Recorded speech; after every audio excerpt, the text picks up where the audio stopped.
le bocoltalleen dhiisini qabadhu gargaari manaa fi maarreetti dhiisi oggo duraa inni biraa dhaqu jaartin biraa dhaqu kana qofa sabani waan guddottillee niyyatin guddollee niyyatin dooraan kuma nama qabadhuuti dooraan kum lameen kun fiizaa ittiin dhaamee jaartin sun biraa dhaqu fedhu haajeesu fedhu haa wala jeesan fedhu achi deemtee jala haa baddu kana qofa irratti hojjedhu an isuma akkatti waato sirraa agartee isuma akkatti dheebuun akkatti uufuu jettu kana jecha waan dubbadhu sin qabu ajandaa kanas waan wanni godhu qabu deemi jabaadhu CV waan kan eduutti nagaa kanuma barbaadu bas khalaas mama baan waliin taane dhaggeeffadhu gaa'ibsaa uummata irratti simeera siluma iyyuu dubbadheera waliin taane ustaas bayaanii illee dubbattee jirta amma yeroo irraa baate si eennee yeroo laayivii cuftee baate si eennee waliin mari'annee fiigalee waliin mari'annee eenyu aanaa si ustaas jedhee dubbadheera warra gastii irraayyuu hin mari'anne hin jenneen ustaas Naasir ustaas Hamzaa Jaabirii nanii sinii dawwala jedhee malee nam tokko si taane kanaan dura dubbattaniitu quba qabda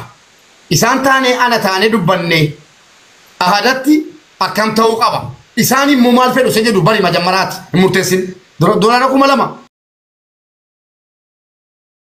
hin jedhini ibsa geesse doolaara 2,000 jedhin isaan maal fedhaa jiru se jedhu anaaf siif isaan dubbannee sin jedhe yeroo irraa baate naa bilbili isaan nu eegu irra hin galchaa mesenjeraan mari'annee video jedhaan sineega mala video jechuudhaaf sineega isaan maal fadhan oggoottu mubaarak maal jettu addanaa baasina isaan ayyee asirratti taati reediisi keessa wayyaa yoo moolakii amma dubbatamu jette jedhani nan dubbadha no manto oromoo kun waan godhu san waan godhuuf beekuu san beekuu danda'uu qabas karooratti beekuu qabu qaba an garuu dhibbaan fadhiin manama mataa ofirraatu argatanii hin danda'an si galee anu waan hin fadhu mataa kiyyaa godhachuu hin dandeenye waan fadhan mara namaa godhuu hin danda'amtusillee waan fadhanaa fadhani garuu durri wanni jirtu unkwaan kanaa miti namni mana kanatti wal fuudha si galee namni keenya haadha abbaan keenyas manuma kanatti wal fuudhanii mana jaaratanii horanii wal sinnugaan amma dura booniyyee fi Ustaaz Muhammad wal arguu qabanii kana irratti fokkos godhaadha dhugaa barbaadan jechuudha namni yoo bultii walti sirraatti manaa miti ganaa walii galaniiti addunyaan riskiin isaan lameen iddoo jirti waa hedduu dhufa yeroo takka ibsaa carraan naafanname ibsaa aboo mee koy mee Muhammad Bayaan koy dhaggeeffadhaa jiran amma rakkina teeknikaa kan isin mudate siif mubaarak waliif ibsitan na fakkaate walii galtan dhaggeeffadhu okay amma wanni godhuu qabna ibsa wanni gargaarsaa itti fufa guyyaan itti qabamee jira guyyaa itti qabame kanarratti ammoo dirqama isin walii galuun Muhammad Bayaanis rakkina amma asirratti hin gaafadheettu kanaas keessaan namni waan dhugaa waan fedhu qaba fedhiin san ammoo isaan caalaa nuti murteessuu hin dandeenyu waan isaanii isa yiddugala godhannee keessaan dubbanne gara uummata gargaarsaatti as deemna ibsaa kiyya dhaabi dubbii tana ni gaa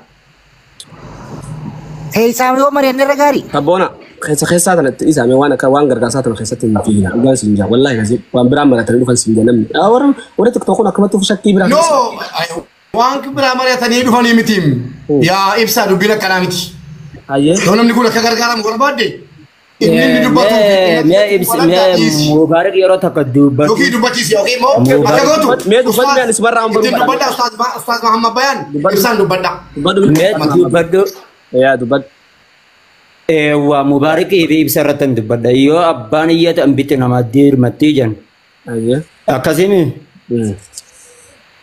yaa ibsaa kiyya mee akkuma isinii fi mubaarakii wannaa taatiti sagantaan guyyaa itti qabame yaaboo viidiyoo beeksisa takkanaa itti dalagaadha guyyuma aladaa san irratti yaa naa qabaanaa deema yaa ibsa rabbi sinaa bara keessu hanganumni isiniin jechuu barbaada ibsa ani wallaahi osoo sila akka mataa kiyyaatti ta'e tefeeko qofaa miti naaf miyyoon tun hangana walirraan turre haa ta'u immoo erga dubbiin dhumatte mubaarakii wajjiin viidiyoo naa wal dalagaa viidiyoo warnaa sheer wal jalaa gooyisaadha sagantaa guyyaa aladaatitti naa qabsiisa yaa ibsa kiyya abshiran bara maksuma akkanatti keessarra nama naa rabsiisa kanaa wajji wannaa soo bara wallaahi lazim yooma faraquma xiyyaatu milkaa'uu dhabdeetuma rabshaan godhee kanarra noo hin barbaachisu anillee nama jaarteen halaala jiru sii galee dheebuu tanan beeka waan ta'eef dheebuu tan hedduu dhaabbatuun qabuu jeete murteesse liqimseetuma dhaamara fudhee sii jecha wani je garuuma waan takkaatu jira ammallee waan hundallee naa liqimsi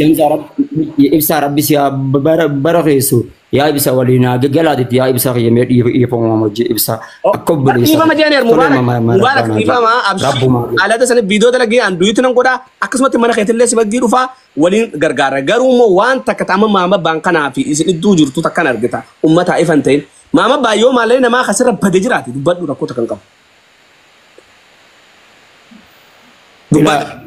Ibsa rakkoo namaa rabbiidhaaf itti beeka. Wanni namaatiif takkallee tamarrallee badillee hin jirtu. Ibsa qiyya meeqiisa ibsa qiyya beektolee maal haajaati Ibsa. Inni manni ijaaramuuf yoo barbaada. Mee ibsa. Mana ijaarradheen warra galfadhaa.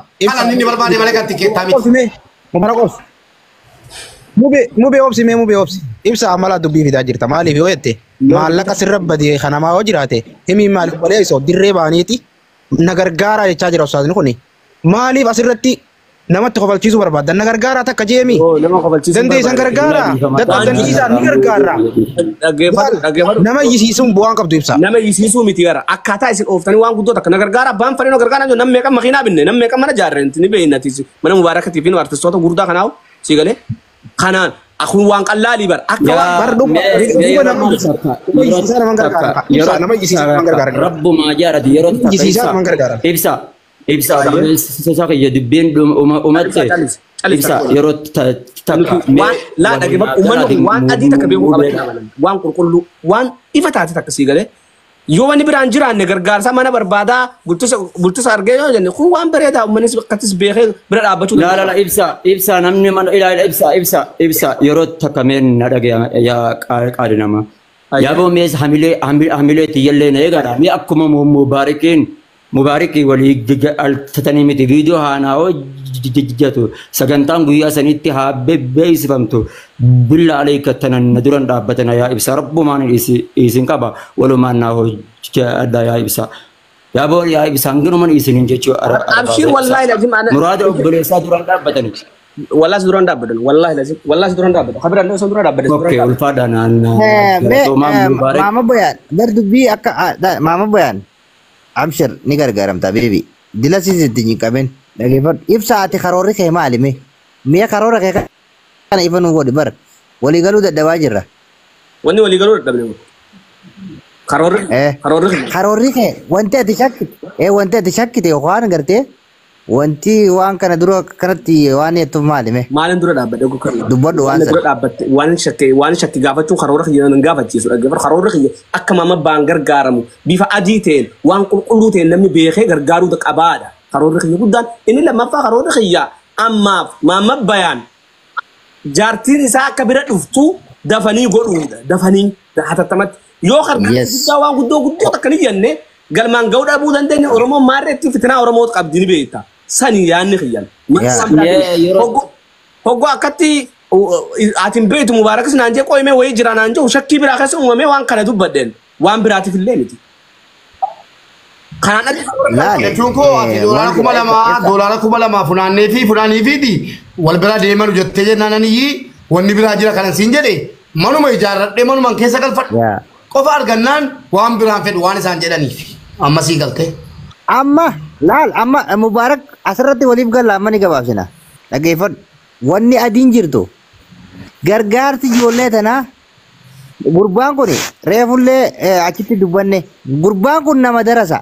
Nama dalagatee ooluu qabu ibsa akka abbaa keetitti qotachaan jiru kanni oolu markasa keessa jiran markasa keessa nama 200 wajjin mataan oowwaa ool nama lamaaf nuti namni geessi irratti nama 5 kanaa walii galuu dadhabuu jirra garuu inni kabarsiisaa jiru hawaasa nama 200 guyyaa kana guututti iyyaa ool halkanii guyyaa waan darasaan nama gootu biyyatti ni beekta ibsa kanaaf afaan illee wal mammasinee eega rabbii miidiyaa kana hawaasa kana duratti isaan as baas waan dandeenyuun manuma sanillee Oromoo harki bal'aadha nama kaaniifuu ni jaarti sheekaaf namni goojoota gagadhaabe rabbiin ulaa jannataa dhaabaa ibsaa kiyya ni beekta kanaaf namni rabbi irratti niyaate mana sanillee mana guddaa yoo dhaabaniif ummata Oromooti ummata musliimaa guddaa asirraa qaba manuma sanuu haajaaraniif ummanni kanaaf haajaansa haajaate $2,000 $3,000 kanaa oli haajaa tana katti himachaa jiru hawaasa isaa bal'aadha ibsaa kiyya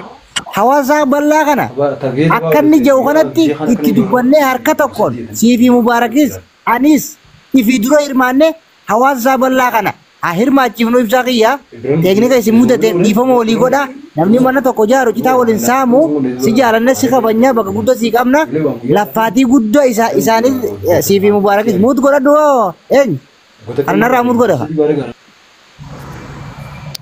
laffaatii guddaa irra Ibsa jirti nyaabira mutu mul'atu di akka shabaka Woi, kayyan. Mama Bayan. Mama Bayan of si manggis jaki. Lafati guddara sababa saanitti jirta ibsa kiyya siin beeka. Galata namaa namni hin beekne waan nidha. Kanaaf ibsa kiyya amma ustaaza kanaaf sagalee takkaani gaafiin ta'e sirriidha. Waliigaluu rakkoon qabu. Waliigallee manuma sanillee hawaasni bal'aadha haa jaaruufi. Rakkoon isaa rakkoo guddoo bakka ol seenuu hin qabu. Namni kun nama bakka magaree taa'ee uummata barsiisu jiru abiibeeki. Uummata bal'aa irraa dhalatee uummanni kun gargaaree cinaa dhaabbatee mana sanillee yoo ijaaraniif akkam ijaaranii immoo karaa seera qabeessaa fi karaa amanamummaa qabuun keessaan mari'attanii bakka ragaa qabdutti maallaqa ergitaniif abiibeeki. Kanuma qabdii fixadheetiin jira abiibeen. Waliin mokkorroo asii.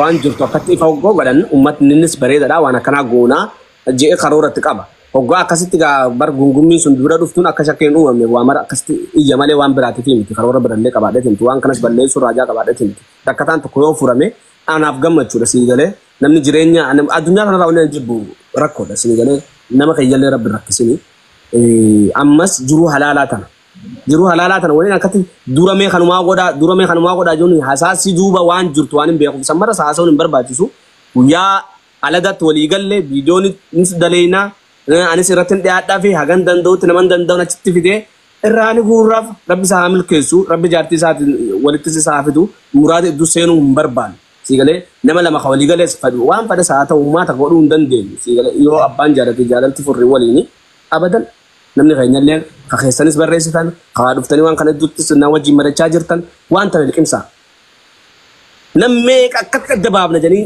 nama akkamitti intala kanaa jaallate intala maarree jennu biyyatti baana taarika biyyaati. Akka osoo nu arraan tana bultii wajji jaaratanii ilmaan mee qoranii dagaaganii onni jan jechuudha. Jaalalti akkana jaalalti falagooyitaati. Waa'ee jaalarraa hin beeknu siigaltee bal'aadhaas akka isin laaltanii gartan kanallee miti warri keessan dhuftanii waa hedduu dubbatan piliis haga dandeenyu waan dandeessaniin bira dhaabbadhaati sanbuutan akka rabbii jecha godhaa fi achi walirraa godaanee teenya itti ilaalla akka isheen hin qabnetti mana mubaarakatti beellamni qabamee jira bas dubbadhu mubaaraka. Kalas bakka Mana mubaarakitti manallee irratti walii galla jedhanii ibsaa fi bakka tanallee hubadhu mubaarak mana kiyyaa ta'u hin jedhu. Fedhu mana ibsaa fedhu mana kiyya irra walii galta. Keessi lakki bakka mana keessi wayya achis nama hedduu wanni waliin goona waan ta'eef rakkoota kan qabu. Kalas jirana walaaf san nama rakkoo. Rakkoo qabu. Ibsa eega mana mubaarak goote tilleen galatoo fi ulfaadhoo amma barbaadan tilleen warra mana mubaaraka barbaadu maashaallah sirraatee mana mubaaraka abshir yooluma teenya tanas afaan itti wallaale callisaa inni mana mubaarakii miti mana samiitti illee yoo ta'e isa gargaaru raajaa qaba waan ta'eef karoorri hiyyammaan tan akkamitti bal'inaan eenyutu paawara qaba eenyu akka haasawee gargaaruu danda'u hin beekuuf mubaaraka bakka kanaa kanatti muuxannoo irra qaba alhamdulillah rabbil aalamiin muuxannoo namaatis dandeettii namaatis nama adiin beeka nama irraa waa akkatu miti mubaarak iyyee fuudhuu ni danda'a akka ajaa'ibatti jabaadha. Ibsaa kana wallahi. ibsaa keenya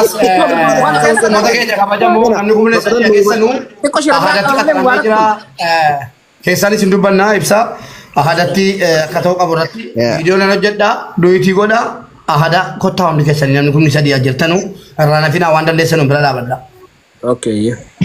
hayyee galatoomii ibsa bakka mana mubaarak ta'uu qaba jetti sanii nuti achi hin jenne obboleessa kiyya oome isin jettanii irratti walii galle malee nuti ati mana kana ajantuma kanaa fuutee dhageeffadhu laa ajantuma kanaa fuutee as fiddee ajantaa godhuun kee nuti ani akka kiyyatti rifeensi si godha maaliif jennaan galatoomee hedduu ni jirre jechuu agarsiisuun keetu waan xiqqaamte obboleessoo meeqaan meeqa nu harkaa butanii dhabama godhaa jiran meeqaan meeqa butanii nu harkaa fuudhaa kuchiisaa jiran buttee harkaa fiddee ni jirre jechuun keetu obboleessoo okkeedha.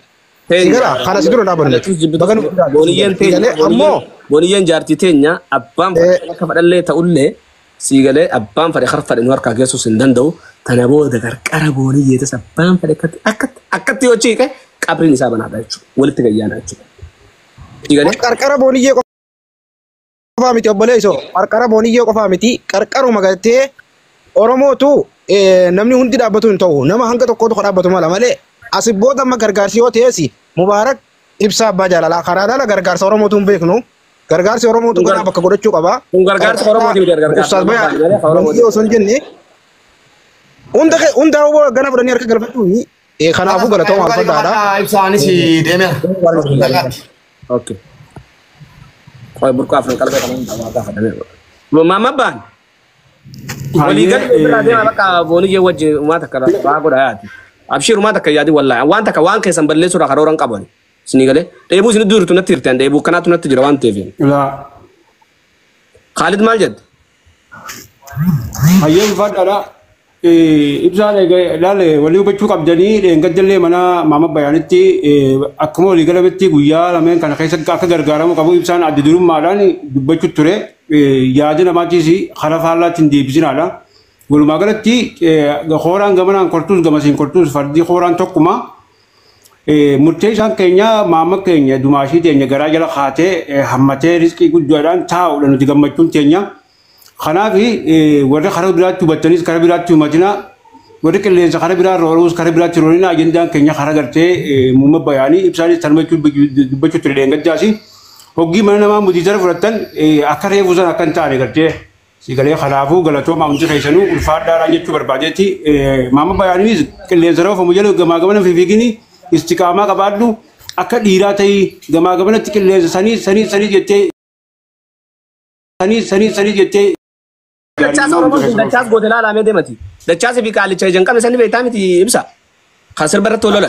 Dachas mana kan seenu odumana fayyamesa kan seenu odumana fayyamesa kan seenu waan takka son gargaaree lafa tambisan ni beektaa miti. Wallahi dhugaa ballichi akka dhiiraa gargaarte mas kaalichi ballichi har tokkotti deebi'ee cammaa sanboota sirriitti gargaartee umara yaliirree galatoome asumaanuu gartee hedduu waan bareedaa ilmaan Oromoo biratti konferensii yookaan gaarii uumu goote galatoome. Namni tokko mana tokko dhiisa. Namni tokko jala dhaabbadda. Hoggii mana mubaarakin tani mana mubaarakin nagar gaari jite maa baay'ee qilleensa roora guyyaa roora isin jechuu barbaade jasiis toltolummaa isii bikkata akka dhaabbadu taa'e akka sheekaatti galata. Ammas boru deettee mana maakii deettee nagar gaareettee ammas asiin kunis faayilachi kutaa jechuudha. Maama baana wallaa ittima. Boru maaftaan mana asii guyyaa qaa mana balu. Akka fin kanini asanumarratti tas gabbaa'iti kaani tas rooroo ni mate Oromoo rooroo ta'e dhaggeeffattee sitti qofalti malee waan takka siin gootu wanni Oromoo irraa. Digalee iccitite hunda gosa irraa baratte sitti qofalti malee Oromoo waa siin gootu. Amala Oromoo tana yooma kana viidiyoo guddifataniin isaa boo'ichaa dhiisi dhiirtiin boo'ichaa qofli qabadhu namni tokko teekee hirkatte taa'e bikkata akka taa'e amma leengadda malee ibsaa taa'e gaasoo inni booda ammaa dhagitee cifatee dubbii sana kaaftee dubbii sana akkas hin ta'ini si gargaaruudhaan namni hayyuu waan ta'eef gad taa'e. Namni folooraa fi miti dhiirummaa qabaatuudhaaf namni irraa dhaabbata malee abbaa kiyya. Istiqaamaa qabaadhu galatoon. Afiis dumaashii ta'e ijaaru. Oromoon laali amala tokko baafte. Hoggaa manni jalaa kufe nama rakkataa tokko kagartee vaayiraala qabu fiddeen mana fidattee akka nama gargaarsuuf fakkeessitee vaayiraalaan ol kaafattee guyyaa lammaffaa yoo inni dhufee ergite hin agartu isa. Sigalee hanga vaayiraalii san jalaa kufutti waan akkasii eegale namni bakkayyuu fi fiiguunis bu'aa qabdu. Feemasoota kaayiroo diigariiti. Yaalibsa. Feemasoota kaayiroo kana godha waan kan irra naqaanee jira hin jiru akkasii. Atis bar feemasoota kaayiroo keessa. Feemasoota kaayiroo keessa. Maakuma basii kana jibbita Mubaarak hin jibbitu. Maan jibbine sadeenu waliin jibban maal qanima. Sadeenu haalli isaanii hattuudhaa jettee achi qaala. Ati kaayiroon jirtu sa? Alamtu sadeenu waliin Itoophiyaa taa'ee falbaabee kattu jedhanis. Sadeenu inni kun immoo jaruma lameen san qabate sabboona bakka sanatti ifraa laal. Laala. Ani Mubaarak kana feema sanatti fakkaatu bara. Mubaarak feema sanatti boyisa. Amma jarri laali Mubaarak irra jara lamaan to'atu jara lamaan illee yoo hattuu ta'anillee takka bakka geessitu illee qabdu nyaattee tumaa fiddee tumaa wajjuma nyaatanii jarrini Mubaarak kun bare sheekootii eebbisee barra hattummaan qabu bara. Sheekootiin illee barra gaafaatee gurgurama. Waan hubanninu. Isin lameen Mubaarak qabdan isinya isin lameen sanii takkatti dirmattanii garee bitan Mubaarak naan adduftanii wallaahi lazim bismillah Mubaarak karoo rakkatu jaldaate warra mee ajaa'ibaan kun wallaahi nama miskina dura dhaabbatu bakka hedduutti namni wajjin jiru namni nama gargaaru faaka waliin dubbatu nama akkana kana faadha anamma yookiin amma jaallatsaa fi sabboona Isi yoo ko marka goota malee suwita kan kana nan biya haa on nanti dubu mun wesa ma amma si seera addunyaa keessatti tujjaara biyya bulchuu qabu malee beeka miskiinii biyya bulchuu qabu miskiinii biyya namni rakkina namni rakkataa biyyumaa nama gargaaruu qabu. Dubbiin teenya maala kan hin bidalto. Waalaikum salaam. Hojii jirraamee carraa sabboonaa keenya gizee takka wamta kan jaa. Hayyee. Naa galatoomii hundi keessanuuhi. Wallaahi wanni dhagehaa jirru dubbii ilma namaa kana fixneefi ta rabbii keessallee seennee jirra nuti. Rabbiin subhaanahu wa ta'ala nu haasattaru. Suni maali jennaan uummanni kun wajjin jiraatu akkasii akkana sani dalagaa rabbiiti dalagaa teenyaa miti. Teenyaa hin beeknu jecha nama wajji jiraatuu fi ha adda deemus ha beeku haadhiqa qofa. Garuu akka nama tokkootti namni waliin dhufu kun maleekaa miti ilma namaati. Ha dogongora qabu ha walillee lolu jiru jechuun bulti jechuun tanuma keessa jiru. Yeroo takka ni gammadda yeroo takka ni gaddita. Takka ni boocha takka ni kofalta. Tana jechuun. Sinigalti tanaaf obboleettii kiyya wanni miidhaamuuf mataa isiitti himtee jaarsi kiyya kun kan rabbinaa filee kana jettee mataa isii kanatti himtee isiin wahuma isiirraa eeggamaa qofa daleedee bultii isii jabeeffattee akka jiraattu mataa isiitti himu. Innilleen akkasuma jechuudha. Garuu namoota hunda ifitti haa beekna. Seegaltee tanaaf wanni itti jirtan waan bareedduu ni gargaarra. Cinaa dhaabbannaa wanni goonuufillee rabbiif jecha goonaa. Namni nama lama gartee ha bultii jaaruu deemu haraamirraa waltiisuuf deemu gartee ha walitti dhufe cinaa dhaabbatee yoo gargaare ajrii guddoo rabbiirraa argataa jechuudha. So fuula rabbii san barbaadaa fi gargaarsa san irra anillee irratti hirmaadhe isaan kana gartee gargaara. Akkasuma immoo warri as keessa jirtan hundi keessanuu ha sharrii yaaddaniis isiniif barreeffamaa jirti. Ha khayrii yaaddaniis isiniif barreeffamaa jirti. Jecha keessaniif gocha keessan keessatti guyyaa qiyaamaa gartee osoo gartee fagoo jirattee hin yaanne dunuuma kanarrattuu rabbiin sirraa baasaa jechuudha. Kanaaf olii gad dubbii hin oofina. Isinillee gartee waan namni olii gad hin deemu kana laaltanii hin babbaaragina. Inshaallah wajji jiraattan waliin arrii filattan duniyaa qofarratti miti akhirallee fardoos keessatti wajji jiraachuu teessan iznii rabbiitiin inshaallah. Kanaaf jabaan obboleettii xiyyaa.